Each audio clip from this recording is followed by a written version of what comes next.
Para sa mga katulad kong OFW, mag-ipon kayo para sa sarili nyo. Huwag nyong ibigay lahat sa pamilya.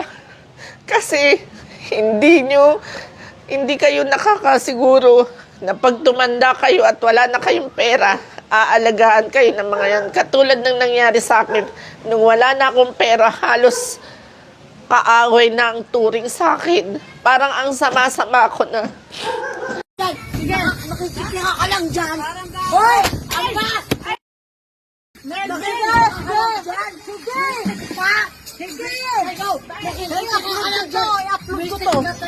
Wala akong makakailan. Sige.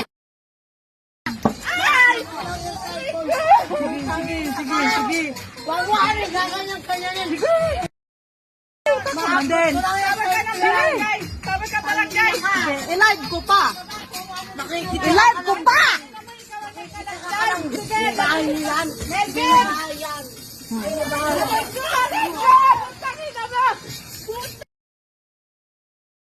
Putang ina!